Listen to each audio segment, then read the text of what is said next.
जौहरी की नजर पड़ जाए तो फिर देखो, गुरुवर आचार्य श्री की नजर पड़ी सिलवानी वालों पर, और सिलवानी के खान में पड़े हुए हीरो को आचार्य श्री ने जब से देखा तब से सिलवानी वाले भी उनकी नजर से हीरे हीरे होते जा रहे हैं।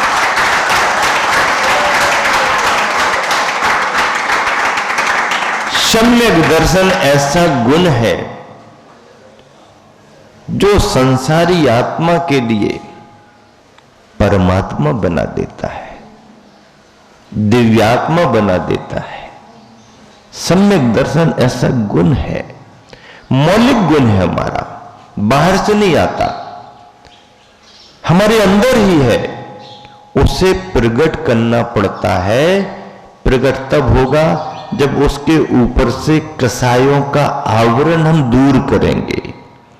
अनंतानुबंधी कसाय संबंधी क्रोध, मान, माया, लोभ, क्रोध, मान, माया, लोभ तो ऊपर तक जाता है, लेकिन अनंतानुबंधी अवस्था वाला जो कसाय का परिणाम संसार को अनंत रूप में बांधता है, वो संस्कार पहले तोड़ो, वो संस्कार पहले तोड़ो। जो प्रबल है उसे पहले पकड़ो। मैन मुखिया जो है उसे पहले सरेंडर करो। सेना की तरफ ध्यान मत दो, कमांडर कौन है, कमांडर कौन है। अनंतानुबंधी कसाय के रहते सम्यक दर्शन हो नहीं पाता। इसलिए सबसे पहले अनंतानुबंधी कसाय पर घात करो, कुठाराघात करो।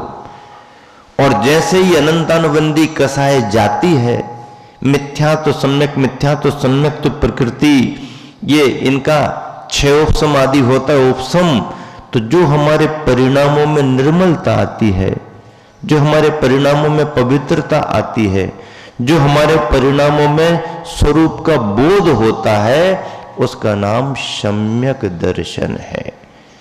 बीतराग परिणाम को लेकर के आया, भले प्रवृत्ति में अभी संयम नहीं है, पर परिणामों की बीतरागता यदि उसकी बनी तो उत्कृष्ट कोटि का संयम धारण करने के साथ में वीतरागता से वीतराग सम्यक दर्शन, शराग सम्यक दर्शन, उस वीतरागता के पहले की निचली अवस्था, उसमें चार भाव, धर्मानुराग, विषयानुराग नहीं, विषय कसाय की रुचि नहीं, धर्मानुराग। तीन शब्द आते हैं, नोट कर लो, जिसके पास में पैड है नोट करो। एक विषयानुराग, एक धर्मानुराग और एक आत्मानुराग।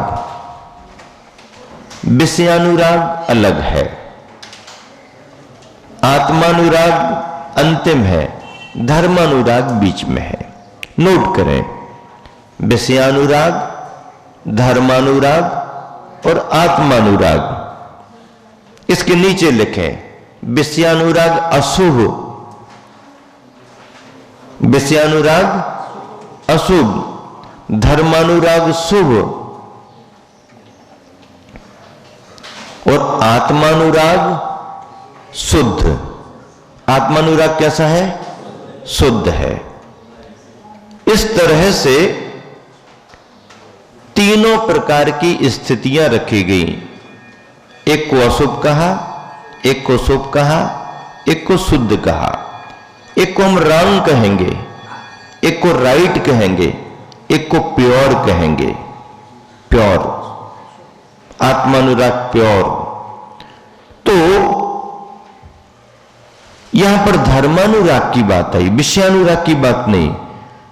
प्रसम, संवेग, अनुकंपा और आस्तिक गुण की अभिव्यक्ति रूप धर्मानुरागी अवस्था का सम्यक दर्शन, श्रद्धान, इसको सराग सम्यक दर्शन कहा गया। क्या कहा गया? सराग सम्यक दर्शन कहा गया। इन सभी में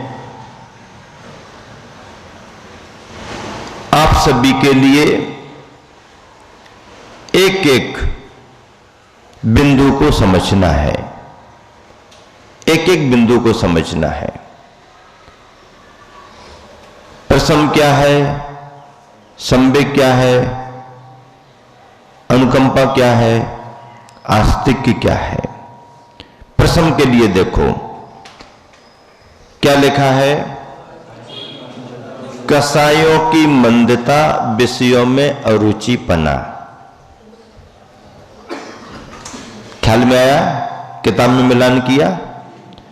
कसायों की मंदता, विषयों में अरुचिपना, इसको क्या कहा? प्रसम भाव। कसायों की तीव्रता होती है, आवेग आता है, उद्वेग आता है। प्रशम भाव नहीं, प्रशम भाव समन भाव। तीव्रता को हावी नहीं होने देना, तीव्रता को हावी नहीं होने देना, तीव्रता को दबा के रखना, कसायों की तीव्रता को दबा के रखना, इसका भाव है कसायों की मंदता। कसायों पर नियंत्रण, क्रोध पर, मान पर, माया पर, लोभ पर नष्ट नहीं हुए, पर कंट्रोल में रखेंगे हम। यदि वो हावी हो जाएंगे तो हम हार जाएंगे, वो शासन करने लगेंगे। और कंट्रोल करके रखेंगे तो हम उन पर हावी रहेंगे, हम जैसा चाहेंगे उनको स्वरूप में रहना पड़ेगा। कसायों की मंदता प्रसंभाव है। विषयों में अरुचिपना, त्याग नहीं, त्याग की बात नहीं कर रहे, त्याग की स्थिति अलग हो जाती, लेकिन अरुचिपना, उदासीनता, उसमें से थोड़ा थोड़ा आसक्ति भाव घटने लगे, इसको कहते हैं अरुचिपना। इसको क्या कहते हैं? अरुचिपना। रुचि नहीं, कार्य छोड़ा नहीं है, कार्य करता है, लेकिन अब उसमें उतनी उसकी रुचि नहीं है। रुचि, इंटरेस्ट उसका परमार्थ की ओर बढ़ने लगा। इसके लिए कहते हैं प्रसम भाव। कसायों की मंदता और विषयों में अरुचिपना, एक बात। प्रसम भाव। संवेग, संसार और संसार के कारणों से डरना, संसार और संसार के कारणों से डरना। संसार कैसे कहते हैं? संसार की परिभाषा कोई बताएगा क्या? बताओ। हाँ, कुछ भी बता सकते हो, गलती होगी तो हम सुधार करके बता देंगे। डरने की बात क्या, माइनस मार्किंग थोड़ी होती है। हाँ बता दो जल्दी, संसार किसे कहते हैं? भाव बता दिया, लेकिन चतुर्गति परिभ्रमण को संसार कहते हैं। चारों गतियों में परिभ्रमण की जो अवस्था होती है उसको संसार कहते हैं। असंयम में रमे हुए जीव की अवस्था संसारी अवस्था है, लेकिन परिभाषा में चतुर्गति भ्रमण रूप अवस्था को संसार कहा गया है। संसरति इति संसारः, संस्कृत में क्या परिभाषा बनती? संसरति इति संसारः, जो सरक रहा है, घिसट रहा है। सरकने में जरा सामान्य सी स्थिति लगती है, घिसट रहा है। कौन घिसटता है? विकलांग। चलने वाला तो पैरों से चलता है, सरकने वाला बच्चा होता है कि भाई पैर तो है लेकिन अब अभी खड़े नहीं हो पा रहा, तो सरक रहा है, लेकिन घिसटता कौन है? शरीर तो बड़ा हो गया लेकिन पैर काम नहीं कर रहे, विकल अवस्था है, उसको क्या कहते हैं? घिसट रहा है। तो संसारी प्राणी चलने के नाम पर चलता हुआ दिखता तो है, लेकिन सरक रहा है, घिसट रहा है। संसरती संसारः। संवेग की परिभाषा यह है, संसार और संसार के कारणों से डरना। संसार और संसार के कारणों से डरना। तीसरा, अनुकंपा। संसार छोड़ा नहीं है, लेकिन डरना, मन में भय रखना। अनुकंपा, प्राणी मात्र पर दया करना। अनुकंपा का अर्थ क्या है? प्राणी मात्र पर दया करना, जीव मात्र पर दया करना। दया तो हमारा श्रेष्ठतम धर्म है। अहिंसा को धर्म ही नहीं कहा, बल्कि क्या कहा? क्या कहा? सीधे बैठो। क्या कहा? धर्म ही नहीं बल्कि क्या कहा? परम धर्म का। अहिंसा परमो धर्म। अहिंसा परम धर्म है, धर्म ही नहीं परम धर्म है। धर्मों में भी श्रेष्ठतम परम, अहिंसा से बड़ा दूसरा कोई धर्म नहीं है। धर्मों की सारी परिभाषाएं अहिंसा के समुद्र में जाकर के समा जाती हैं। कितने भी नदी नाले हो धर्म के नाम के, सारे नदी नाले अहिंसा के धर्म में समा जाते हैं। जैसे कह देते ना, सारे तीर्थ बार बार और विद्यासागर कर तो लो गुरु के दर्शन। चैतन्य मुद्रा के दर्शन तो कर लो। तीर्थों पर जाकर के दर्शन वंदना करने से विशुद्धि बढ़ती है, पर कभी कभी विशुद्धि बढ़ भी पाती है, कभी कभी नहीं भी बढ़ पाती है। पर चैतन्य मुद्रा के एक बार यदि आप दर्शन कर लें निकट से, भावपूर्वक, परिणामों की विशुद्धता से, तो ऐसा लगेगा जैसे तीर्थों की वंदना करने में भी जो विशुद्धि कभी कभी बढ़ती कभी कभी नहीं बढ़ती, आचार्य श्री के दर्शन करो तो फिर आपको लगेगा कि सारे तीर्थों की वंदना करना भी उसका सफल हो गया।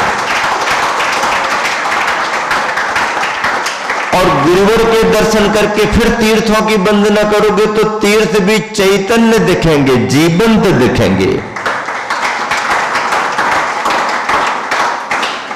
क्योंकि ऐसे गुरुवर को, गुरुवर की ऐसी चर्या को अष्टपाहुड़ ग्रंथ में आचार्य कुंद कुंद स्वामी ने निर्ग्रंथ मुनि की चर्या को, निष्प्रह आचार्य गुरु की चर्या को चलता फिरता तीर्थ कहा है। मैं अपने मन से नहीं कह रहा हूं, कुंद कुंद स्वामी ने चलता फिरता तीर्थ कहा है। अहिंसा परम धर्म है, सारे धर्म उसके नीचे हैं। ऐसी अनुकंपा का भाव जैन श्रावकाचार में या मूलाचार में जो भी क्रियाएं चर्याएं बतलाई गई, वो सारी क्रियाएं चर्याएं अहिंसा की आराधना के लिए है, अहिंसा की साधना के लिए है, अहिंसा की साधना के लिए, अहिंसा की आराधना के लिए है। अहिंसा से बढ़कर के कोई धर्म नहीं, और अहिंसा की श्रेष्ठतम परिणति निर्ग्रंथ मुद्रा बीतराग मुद्रा में आती है। बीतराग मुद्रा यदि तुम्हारे पास आ गई तो समझो अहिंसा की चरम परिणति तुम्हारे को प्राप्त हो गई। बीतरागता जिसमें त्रस और स्थावर समस्त जीवों की रक्षा, समस्त जीवों के प्रति करुणा की भावना, समस्त जीव प्राणी मात्र, दिखाई देने वाले दिखाई ना भी देते हों, सूक्ष्म से सूक्ष्म किसी भी जगह के जो भी अस्तित्व है जीवों का, सभी की रक्षा का भाव और उनके बचाव की प्रवृत्ति जो है वो निर्ग्रंथ मुनि की चर्या में आती है। मन से भी आती है, वाणी वचन से भी आती है और शरीर की प्रवृत्ति से भी आती है। ऐसी अहिंसा अनुकंपा कहलाती है। सभी जीवों के प्रति दया का भाव। एक गृहस्थ की भी जो भी धार्मिक दिनचर्या सुनिश्चित की गई है उसमें भी करुणा की ही भावना है, उसमें दया की ही भावना है। और अंत में अंतिम बिंदु क्या है? आस्तिक्य भाव। अंतिम बिंदु क्या है? आस्तिक्य भाव। आस्तिक्य भाव किसे कहते हैं? लोक परलोक तथा आत्मा परमात्मा पुण्य पाप आदि के अस्तित्व को स्वीकार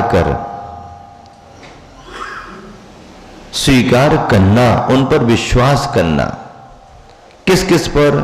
लोक परलोक पर, आत्मा परमात्मा पर, पुण्य पाप पर, उनके अस्तित्व पर। हाँ, ये हैं, होते हैं, इस तरह का विश्वास करना। इस तरह का विश्वास करना ये क्या है? इस तरह का विश्वास करना ये आस्तिक्य भाव है, आस्तिक्य गुण है। अस्तित्व को स्वीकार किया, आत्मा के अस्तित्व को स्वीकार किया। मैं जीव हूं, ज्ञान दर्शन स्वभावी हूं, दिखाई नहीं दे रहा तो क्या हुआ, यंत्रों से पकड़ में नहीं आता तो क्या हुआ, लेकिन मैं हूं, संवेदनशील हूं। संवेदना में आता है कि मेरे अंदर ज्ञान दर्शन का स्वभाव है, अनुभव में आता है, तो इसको कहा जाता है संवेदनात्मक गुण। आत्मा पर विश्वास करना, परमात्मा पर विश्वास करना। हाँ, इसी आत्मा की शुद्धतम अवस्था का नाम परमात्मा है। जैसे ईश्वर कहते, भगवान कहते, तो आत्मा परमात्मा पर विश्वास करना, लोक परलोक पर विश्वास करना। यह जन्म के साथ इस लोक में हम हैं।